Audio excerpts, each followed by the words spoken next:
Hello everyone, आज हम बात करने वाले हैं नेफ्रोटिक सिंड्रोम के एग्जाम्पल में एमाइलोइडोसिस की और डायबिटिक ग्लोमेरुलोनेफ्रोपैथी की। तो ये देखिए, ये तीनों हम बात कर चुके हैं पिछली वीडियो में, minimal change disease, focal segmental glomerulosclerosis और मेम्ब्रेनस नेफ्रोपैथी। अब एमाइलोइडोसिस, ये देखिए, ये बिल्कुल अलग टॉपिक है पैथोलॉजी का। और ये एमाइलोइडोसिस में क्या होता है कि एबनॉर्मल प्रोटीन जो होती हैं ये डिपॉजिट होने लगती हैं। प्रोटीन एबनॉर्मल होते हैं, ये प्राइमरी होता है और सेकेंडरी होता है, ठीक है। तो प्राइमरी में क्या होता है, तो देखिए प्राइमरी में abnormal production of immunoglobulins light chain by plasma cells in bone marrow.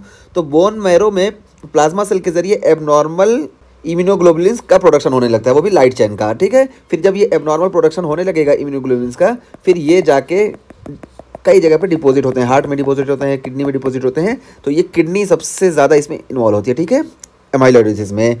और सेकेंडरी की अगर हम बात करें ना, तो देखिए सेकेंडरी एमाइलोइडोसिस क्या होता है। तो सेकेंडरी एमाइलोइडोसिस में जब क्रोनिक इन्फ्लामेशन होता है ना, तो क्रोनिक इन्फ्लामेशन की वजह से लीवर जो होता है, ये देखिए, ये SAA सीरम अमाइलॉइड ए प्रोटीन का सिंथेसिस करने लगता है। तो यही SAA प्रोटीन, या इसी को हम AA प्रोटीन बोलते हैं, AA अमाइलॉइड, तो ये जो है ये जगह मुख्तलिफ जगह पे डिपॉजिट होने लगता है, डिफरेंट जगह पे, और किडनी में भी डिपॉजिट होता है। तो इस तरीके से जहाँ जहाँ डिपॉजिट होता है उसको डैमेज करता है, इस तरीके से किडनी में भी डिपॉजिट होगा और किडनी को डैमेज करेगा। तो ये प्राइमरी और सेकेंडरी अमाइलोइडोसिस क्या होता है, हम वैसे बात कर लिए। तो एक बार ऐसे बात कर लें, तो देखिए प्राइमरी अमाइलोइडोसिस क्या होता है कि इसमें जो होता है कि प्लाज्मा सेल से abnormal light chain of immunoglobulins produce होने लगती हैं, ये प्राइमरी हो गया। और सेकेंडरी में क्या होता है कि जब इन्फेक्शन हो जाता है, तो इन्फेक्शन जब बहुत ज़्यादा हो जाएगा तो लीवर जो होता है हमारा SAA प्रोटीन प्रोड्यूस करता है, और ये SAA प्रोटीन ये डिफरेंट जगह पे ये एक्युमुलेट होने लगता है और वहाँ पे पैथोलॉजी कॉज करता है, ठीक है। तो ये हो गया हमारा एमाइलोइडोसिस। एमाइलोइडोसिस की अलग से हम पैथोलॉजी के टॉपिक में बात कर चुके हैं। बस यहाँ पे देखिए एमाइलोइडोसिस हम बता दी कि प्राइमरी और सेकेंडरी होता है। तो देखिए एमाइलोइडोसिस में मोस्ट कॉमनली इन्वॉल्व ऑर्गन जो होता है वो किडनी होता है, और associated with chronic condition that predispose to amyloid deposition. तो वही बता रहे हैं कि इसमें होता क्या है, तो एसोसिएटेड विद क्रोनिक कंडीशन, तो क्रोनिक कंडीशंस में किडनी जो होती है ये इन्फेक्ट हो जाती है। तो अमाइलोइडोसिस शुरू में तो किडनी नहीं इन्फेक्ट होगी, शुरू में ही फ़ौरन जैसे प्रोटीन एक्युमुलेट होने लगा तो किडनी नहीं इन्फेक्ट होगी, सिर्फ हमको ब्लड में देखने को मिलेगा। फिर ये जब डिपॉजिट होना शुरू होगा, तो क्रोनिक जब होगा तो ये किडनी को भी डैमेज करने लगेगा, जिस मतलब क्या है कि एमाइलॉइड का डिपोजिशन हो जाएगा किडनी में। और किस कंडीशन में, तो देखिए AL हम बोलते हैं एमाइलॉइड लाइट चेन, ठीक है। तो अमाइलॉइड लाइट चेन, इसी को हम प्राइमरी बोलते हैं कि लाइट चेन का जो फॉर्मेशन होने लगता है, ये हम यहाँ पे बताया कि abnormal production of the immunoglobulins light chain by plasma cell in bone marrow, ठीक है। तो इसी को हम AL भी बोलते हैं और इसी को हम प्राइमरी बोलते हैं। और AA अमाइलॉइड, तो AA अमाइलॉइड हम बोलते हैं सेकेंडरी अमाइलॉइड को। तो सेकेंडरी में क्या होता है, तो बताया कि इसी को SAA अमाइलॉइड या AA प्रोटीन को हम SAA प्रोटीन भी बोलते हैं, तो सीरम अमाइलॉइड A प्रोटीन। तो ये जब इन्फेक्शन ज़्यादा हो जाता है तो लीवर प्रोड्यूस करने लगता है, तो इसको हम सेकेंडरी अमाइलॉइड बोलते हैं। इसमें भी किडनी डैमेज होती है। या इसी तरीके से प्रोलॉन्ग डायलिसिस, या प्रोलॉन्ग डायलिसिस है, उसमें भी हमको किडनी डैमेज देखने को मिलता है, एमाइलोइडोसिस लाइक का सिम्टम हमको देखने को मिलता है। कैसे, तो मैं बताऊं, देखिए ये नॉर्मल कंडीशन में हमारी बॉडी में B2 माइक्रोग्लोबुलिन्स ये सिंथेसाइज होती है, और सिंथेसाइज हो के ये किडनी के थ्रू बाहर निकल जाती है, ठीक है। तो ये किडनी के थ्रू नॉर्मल कंडीशन में बाहर निकलती है। लेकिन जब किडनी डिसफंक्शन हो जाती है, यानी फंक्शन नहीं करती है, तो हम डायलिसिस करते हैं। और डायलिसिस की कंडीशन में डायलिसिस इसको प्रॉपर फिल्टर नहीं कर पाती है, इस वजह से ये B2 माइक्रोग्लोबुलिन ये यहाँ पे आके डिपॉजिट होने लगती है, ठीक है। इस वजह से ये भी जो होती है अमाइलोइडोसिस के जरिए किडनी को डैमेज करती है। तो वही यहाँ बताया कि मोस्ट कॉमनली जो होती है अमाइलोइडोसिस में किडनी इन्वॉल्व होती है, किडनी डैमेज होती है, और ये एसोसिएट होती है क्रोनिक कंडीशन से। क्रोनिक कंडीशन जैसे प्रीडिस्पोज हो जाएगा AL अमाइलॉइड या AA अमाइलॉइड या प्रोलॉन्ग डायलिसिस। तो इन सारी क्रोनिक कंडीशन की वजह से हमको किडनी डैमेज देखने को मिलता है। तो ये चीज़ हो गई हमारी पहली बात। अब हम बात करते हैं लाइट माइक्रोस्कोपिक फाइंडिंग की। तो देखिए Congo red stain shows apple green birefringence under polarised light due to amyloid deposition in the mesangium. तो ये देखिए ये मेसेंजियम है, ठीक है, ये मेसेंजियम है, और इस मेसेंजियम में अमाइलॉइड का डिपोजिशन हो जाता है, ठीक है। तो इस अमाइलॉइड के डिपोजिशन की वजह से जब हम कॉन्गो रेड स्टेन करते हैं ना, तो इसमें हमको एप्पल ग्रीन बाइफरेंजेस अपीयरेंस देखने को मिलता है, ठीक है। और ये कब देखने को मिलता है, जब हम पोलराइज्ड लाइट से देखते हैं। तो पोलराइज्ड लाइट से हमको एप्पल ग्रीन बाइफरेंजेस यानी दो तरह का ऐसे हमको देखने को मिलेगा। तो ये हो गई हमारी लाइट माइक्रोस्कोपिक फाइंडिंग। और उसके बाद फिर हम बात करते हैं इम्यूनोफ्लोरेसेंस की। तो देखिए AL यानी प्राइमरी, जिसको हम बोलते हैं एमाइलोइडोसिस लाइट चेन की वजह से। तो AL एमाइलोइडोसिस या प्राइमरी एमाइलोइडोसिस में भी positive for lambda and kappa light chain. तो प्राइमरी एमाइलोइडोसिस में जब हम इम्यूनोफ्लोरेसेंस करेंगे तो कप्पा या लैम्डा लाइट चेन जो होगी ये पॉजिटिव हो सकती है। ये बताया गया। और सेकेंडरी एमाइलोइडोसिस जिसको हम AA एमाइलोइडोसिस बोलते हैं, इसमें देखिए पॉजिटिव फॉर AA प्रोटीन, तो AA प्रोटीन या SAA serum amyloid A protein, ये हमको पॉजिटिव देखने को मिलेगा इम्यूनोफ्लोरेसेंस की कंडीशन में। तो ये दोनों हमने देख लिया कि प्राइमरी और सेकेंडरी का कैसे हम करेंगे। अगर एमाइलोइडोसिस प्राइमरी है तो उसमें हमको पॉजिटिव लैम्डा या कप्पा चेन देखने को मिलेगा, ठीक है। और अगर ये एमाइलोइडोसिस सेकेंडरी है, इसकी वजह से किडनी डैमेज हो रही है, तो हमको पॉजिटिव AA प्रोटीन देखने को मिलेगा। ये हो गया हमारा इम्यूनोफ्लोरेसेंस टेस्ट। और उसके बाद फिर हम इलेक्ट्रॉन माइक्रोस्कोप फाइंडिंग की बात करें तो इसमें देखिए mesangial expression by amyloid fibrils. तो देखिए एमाइलॉइड फाइब्रिल्स जो है, इसकी वजह से ये जो मेसेंजियम है ना, ये मेसेंजियम का ये वाइडनिंग देखने को मिलेगा, ठीक है। तो यही यहाँ पे बताया गया है कि देखिए mesangial expansion by amyloid fibrils. तो ये हमारा हो गया एमाइलॉइडोसिस। और उसके बाद फिर बात करते हैं डायबिटिक ग्लोमेरुलोनेफ्रोपैथी की। तो देखिए डायबिटिक ग्लोमेरुलोनेफ्रोपैथी ये बताया जा रहा है कि most common cause of and stage renal disease in United state. तो यूनाइटेड स्टेट में most common cause of and stage renal disease अगर कोई है तो वो है डायबिटिक नेफ्रोपैथी, ठीक है। ये पहली लाइन में बताया गया। उसके बाद फिर देखिए आगे मैकेनिज्म बताया जा रहा है। तो मैकेनिज्म भी हम देखते हैं कैसे। तो देखिए जब डायबिटीज़ होगा, डायबिटीज मेलाइटिस, तो हाइपरग्लाइसीमिया होगा। और हाइपरग्लाइसीमिया की वजह से क्या होगा, तो देखिए non enzymatic glycation of tissue protein.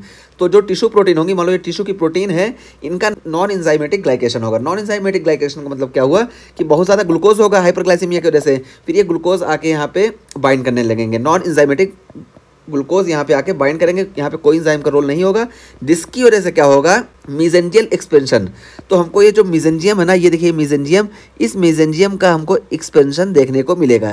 तो ये हो गया हाइपरग्लाइसीमिया। हाइपरग्लाइसीमिया की वजह से non enzymatic glycation of tissue proteins, जिसकी वजह से मेसेंजियल एक्सपेंशन हमको देखने को मिलेगा। और क्या देखने को मिलेगा, देखिए GBM thickening and increase permeability. तो ये जो ग्लोमेरुलर बेसमेंट मेम्ब्रेन है ना, ये देखिए ये ग्लोमेरुलर बेसमेंट मेम्ब्रेन, ये इसकी थिकनिंग हो जाएगी। यहाँ पे देखिए, यहाँ पे दिखाया गया है, ये ग्लोमेरुलर बेसमेंट मेम्ब्रेन है, इसकी थिकनिंग हो जाएगी, ये मोटी हो जाएगी और इसकी परमिबिलिटी इंक्रीज हो जाएगी। ये यहाँ पे बताया गया कि GBM thickening and increase permeability. और जब परमिबिलिटी इंक्रीज हो जाएगी तो क्या होगा, हाइपर फिल्ट्रेशन। तो फिल्ट्रेशन भी ज़्यादा हो जाएगा। और हाइपर फिल्ट्रेशन और किस वजह से होगा, तो देखिए glomerular hypertension and increase GFR। तो ग्लोमेरुलर हाइपरटेंशन होगा, इसकी वजह से जब ग्लोमेरुलर में ज़्यादा फिल्ट्रेशन हो रहा है, यहाँ से ज़्यादा फिल्टर होकर इसमें आ रहा है, तो यहाँ पे हाइपरटेंशन हो जाएगा, यहाँ पे ब्लड ज़्यादा आएगा और यहाँ पे हाइपरटेंशन हो जाएगा। और उसके साथ साथ जब ज़्यादा फिल्टर हो रहा है तो इंक्रीज GFR, तो GFR भी हमको इंक्रीज देखने को मिलेगा। तो वही है कि glomerular hypertension and increase GFR, जिसकी वजह से हाइपर फिल्ट्रेशन हमको देखने को मिलेगा, ठीक है। तो जब हाइपरटेंशन, देखिए मान लो ये इफरेंट आर्ट्रियोल है और ये एफरेंट, इधर से जो ब्लड आ रहा है ना, ये ऐसे इसमें, तो ये जब यहाँ पे ग्लोमेरुलर हाइपरटेंशन रहेगी तो यहाँ पे प्रेशर भी ज़्यादा रहेगा। प्रेशर की ज़्यादा की वजह से इधर ज़्यादा फिल्ट्रेशन जाना चाहेगा और ये फिल्ट्रेशन स्लिट जो है ये भी इम्परमेबल हो जाती है, इस वजह से और ज़्यादा फिल्ट्रेशन होता है, इस वजह से GFR इंक्रीज होता है, ठीक है। तो हाइपर फिल्ट्रेशन इसी वजह से होता है, एक तो ग्लोमेरुलर हाइपरटेंशन होती है और दूसरा GFR इंक्रीज होता है। तो ये रीज़न है कि हमको GFR या हाइपर फिल्ट्रेशन देखने को मिलता है डायबिटिक ग्लोमेरुलोनेफ्रोपैथी की कंडीशन में। और जब ये हो जाता है उसके बाद फिर देखिए क्या होता है, ग्लोमेरुलर हाइपरट्रॉफी। अब जब यहाँ पे बहुत ज़्यादा फिल्ट्रेशन हो रहा है, जैसे मान लो बहुत तेज़ी से यहाँ पे प्रेशर बनेगा, इसकी वजह से यहाँ पे हाइपरट्रॉफी देखने को मिलेगी। तो ये ग्लोमेरुलर हाइपरट्रॉफी एंड ग्लोमेरुलर स्कायरिंग। तो बहुत ज़्यादा यहाँ पे आने की वजह से, फोर्स लगने की वजह से यहाँ पे स्कायरिंग भी होने लगेगी, ठीक है, क्योंकि बहुत ज़्यादा प्रेशर होगा तो स्कायरिंग भी हो जाएगी। तो इसी को हम बोलते हैं ग्लोमेरुलोस्क्लेरोसिस। तो इस तरीके से देखिए यहाँ पे ग्लोमेरुलोस्क्लेरोसिस हो गई। और फर्दर प्रोग्रेशन ऑफ नेफ्रोपैथी, फिर जब यही बहुत ज़्यादा होगा तो हमको नेफ्रोपैथी देखने को मिलेगा। और फिर बात की जा रही है कि अगर ये सस्पेक्टेड हो तो कैसे हम देखेंगे, तो देखिए लुक फॉर एल्ब्यूमिनुरिया। तो एल्ब्यूमिनुरिया हमको देखने को मिलेगा क्योंकि एल्ब्यूमिन लीक होगा with increase urine to creatinine ratio. तो यूरिन में एल्ब्यूमिन और क्रेटिनिन का जो रेशियो होता है ये इंक्रीज हो जाएगा, ठीक है, डायबिटिक ग्लोमेरुलोनेफ्रोपैथी कंडीशन में। और फिर यहाँ पे एक लाइन और बताई गई, इसको देखने से पहले इसको एक बार हम वो कर लेते हैं। तो देखिए ये हो गया most common and stage renal disease in United state, यहाँ हो गया। उसके बाद फिर मैकेनिज्म हाइपरग्लाइसीमिया होगी, जिसकी वजह से non enzymatic glycation of the tissue देखने को मिलेगा, टिश्यू प्रोटीन। और फिर उसके बाद मेसेंजियल एक्सप्रेशन देखने को मिलेगा ये, फिर GBM थिकनिंग और परमिबिलिटी इंक्रीज हो जाएगी और जिसकी वजह से हमको हाइपर फिल्ट्रेशन देखने को मिलेगा। हाइपर फिल्ट्रेशन दो वजह है कि ये जो है इसका प्रेशर इंक्रीज हो जाएगा, या ग्लोमेरुलर हाइपरटेंशन होगी जिसकी वजह से यहाँ प्रेशर ज़्यादा हो जाएगा इस वजह से, और दूसरा क्या है GFR इंक्रीज होगा। तो इस वजह से हमको हाइपर फिल्ट्रेशन देखने को मिलेगा। और जब हाइपर फिल्ट्रेशन होगा तो ग्लोमेरुलर हाइपरट्रॉफी हो जाएगी। यहाँ पे बहुत ज़्यादा प्रेशर बनेगा, तो प्रेशर की वजह से हाइपरट्रॉफी होगी एंड ग्लोमेरुलर स्कायरिंग, तो स्कायरिंग भी हो जाएगी। इसको हम ग्लोमेरुलोस्क्लेरोसिस बोल दिए। और फिर जब यही बहुत ज़्यादा देर तक रहेगा तो ये नेफ्रोपैथी कॉज करेगा। इसी को हम बोलते हैं डायबिटिक ग्लोमेरुलोनेफ्रोपैथी। और इसमें हमको एल्बुमिनुरिया देखने को मिलता है और यूरिन में एल्बुमिन क्रेटिनिन रेशियो जो होता है ये इंक्रीज हो जाता है।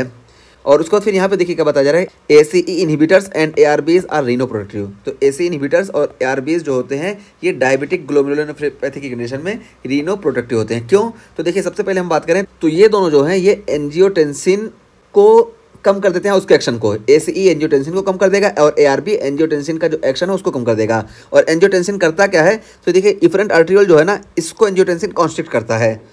और जब हम ये ACE इनहिबिटर्स या ARBs देंगे तो एंजियोटेंसिन अपना काम नहीं कर पाएगा, इस कंडीशन में बनेगा ही नहीं और इस कंडीशन में अपना काम नहीं कर पाएगा, जिसकी वजह से ये जो कॉन्ट्रैक्शन होना था ना ये कॉन्ट्रैक्शन नहीं होगा बल्कि ये डायलेट हो जाएंगी। और जब ये डायलेट होंगी ना तो ये जो ग्लोमेरुलर हाइपरटेंशन था ये कम हो जाएगा, जिसकी वजह से यहाँ पे फिल्ट्रेशन स्लो हो जाएगा। और जब फिल्ट्रेशन स्लो होगा तो ये जो हाइपरट्रॉफी और स्कायरिंग वगैरह हुई थी ना ये धीरे धीरे कम होंगी। इस वजह से ये दोनों रीनोप्रोटेक्टिव होती हैं। दूसरे भी कई मैकेनिज्म हैं, जो मेन मैकेनिज्म इनका है वो यही है कि इसको डायलेट कर देती हैं, यानी कॉन्स्ट्रिक्ट नहीं होने देती हैं, जिस वजह से ये सारी प्रॉब्लम कम हो जाती हैं। दूसरा जैसे मैकेनिज्म हम बात करें तो ये दोनों एंटी इन्फ्लामेटरी भी होती हैं, इसी तरीके से एंटी फाइब्रोटिक इफेक्ट भी इसमें पाया जाता है और ये दोनों ऑक्सीडेटिव स्ट्रेस को भी रिड्यूस करती हैं। तो ये सारा सेकेंडरी मतलब ये सारी चीज़ें भी हैं वजह, लेकिन इसका मेन जो है वो ये है कि इसको जो है ये डायलेट कर देता है। जब इसको डायलेट करेगा तो अपने आप यहाँ प्रेशर कम होगा, इसकी वजह से जो सारी कॉम्प्लिकेशन आ रही थी वो कम हो जाएंगी। तो ये हो गया इसका मैकेनिज्म डायबिटिक ग्लोमेरुलोनेफ्रोपैथी का। अब हम फाइंडिंग की बात करें तो देखिए लाइट माइक्रोस्कोपिक फाइंडिंग की बात करें तो इसमें मेसेंजियल एक्सपेंशन देखने को मिलेगा, GBM थिकनिंग देखने को मिलेगी और इस्नोफिलिक नोडुलर ग्लोमेरुलोस्क्लेरोसिस। तो इस्नोफिलिक नोडुलर ग्लोमेरुलोस्क्लेरोसिस हमको देखने को मिलेगा। तो ये देखिए ये इस्नोफिलिक नोडुलर ग्लोमेरुलोस्क्लेरोसिस हमको इसमें देखने को मिला। ठीक है, इसी को हम बोलते हैं किमेल-स्टीयल विल्सन लीजन। ठीक है, तो ये हम इसको इस नाम से जानते हैं। तो देखिए यहाँ पे यही बताया गया कि मेसेंजियल एक्सपेंशन देखने को मिलेगा, GBM थिकनिंग देखने को मिलेगी और इस्नोफिलिक नोडुलर ग्लोमेरुलोस्क्लेरोसिस देखने को मिलेगा। इसी को हम बोलते हैं किमेल-स्टीयल विल्सन लीजन। और उसके बाद अब बात करें हम इम्यूनोफ्लोरेसेंस की, तो इसमें देखिए non specific staining usually negative होता है। ठीक है, यानी ये नॉन स्पेसिफिक होता है और यूजुअली निगेटिव होगा। और उसके बाद फिर हम इलेक्ट्रॉन माइक्रोस्कोपी की बात करें तो इसमें देखिए predominant thickening of GBM with expanded mesangium. तो इसमें predominant thickening of the GBM देखने को मिलेगा। तो ये जो GBM है ना ये थिक हो जाएगी और एक्सपेंडेड मेसेंजियम देखने को मिलेगा। तो देखिए ये जो मेसेंजियम है ये यहाँ पे देखिए ये मेसेंजियम जो है ये एक्सपेंड कर जाएगा। और ये एक्सपेंड क्यों करेगा, तो देखिए वही बताया जा रहा है predominantly due to increase mesangial matrix. तो जो मेसेंजियल मैट्रिक्स है ना ये इंक्रीज हो जाएगा, इस वजह से मेसेंजियल थिकनिंग जो होगी ये इंक्रीज कर जाएगी। और सिगमेंटल पोडोसाइट इफेसमेंट, तो हमको सिगमेंटल पोडोसाइट इफेसमेंट देखने को मिलेगा। तो ये देखिए पोडोसाइट हम यहाँ पे दिखा रहे हैं। तो देखिए पोडोसाइट का ये देखिए फुट प्रोसेस ऐसे होता है, हम पिछली वीडियो में बताए थे नॉर्मल, लेकिन जब इफेसमेंट होता है तो ये बिल्कुल फ्लैट हो जाता है। इसका जो ये है ना पोडोसाइट का ये फुट प्रोसेस ये बिल्कुल फ्लैट हो जाता है, तो इसी को हम बोलते हैं पोडोसाइट इफेसमेंट। तो हमको पोडोसाइट का इफेसमेंट देखने को मिलता है। तो यही बताया गया सिगमेंटल पोडोसाइट इफेसमेंट। तो कुछ पोडोसाइट में हमको यानी पोडोसाइट के कुछ हिस्से में हमको इफेसमेंट भी देखने को मिलेगा डायबिटिक ग्लोमेरुलोनेफ्रोपैथी की कंडीशन में। तो ये हमारा टॉपिक डायबिटिक ग्लोमेरुलोनेफ्रोपैथी कंप्लीट हुआ। तो इस तरीके से हमने नेफ्रोटिक सिंड्रोम के 5 एग्जांपल्स हैं, पांचों की डिटेल में बात कर ली। पिछली वीडियो में हमने इन तीनों की बात की और आज हमने बात की एमाइलोइडोसिस की और डायबिटिक ग्लोमेरुलोनेफ्रोपैथी की। एमाइलोइडोसिस ये नॉर्मल पैथोलॉजिकल कंडीशन है और इसमें प्राइमरी कॉज होता है और सेकेंडरी कॉज होता है। प्राइमरी को हम AL बोलते हैं क्योंकि इसमें लाइट चेन इफेक्ट होती है और सेकेंडरी को हम AA एमाइलॉइड बोलते हैं। और इसमें क्या होता है कि लीवर से इन्फेक्शन की वजह से SAA या AA प्रोटीन बहुत ज़्यादा सीक्रेट होने लगती है और दोनों चाहे हम बात करें AL की या AA ये दोनों जाके मुख्तलिफ जगह पे डिफरेंट टिश्यू में डिपॉजिट होने लगती हैं और किडनी में भी डिपॉजिट होती हैं और किडनी ही सबसे पहले इसमें अफेक्टेड होती है। और जब किडनी को ये अफेक्ट करेंगी तो उसकी वजह से हमको रीनल प्रॉब्लम देखने को मिलेगा। और फिर ये सारी हमने फाइंडिंग की बात की। और डायबिटिक ग्लोमेरुलोनेफ्रोपैथी की बात करें तो ये देखिए सबसे पहले तो इसमें बताया गया कि एंड स्टेज रीनल डिजीज़ का सबसे कॉमन कॉज यूनाइटेड स्टेट में यही है। और फिर ये मैकेनिज्म की पूरी बात की गई कि हाइपरग्लाइसीमिया की वजह से नॉन एंजाइमेटिक ग्लाइकेशन होगा और उसके बाद फिर मेसेंजियल एक्सप्रेशन देखने को मिलेगा और फिर उसके बाद GBM थिकनिंग ये सारी चीज़ें हैं ये देखने को मिलेगा।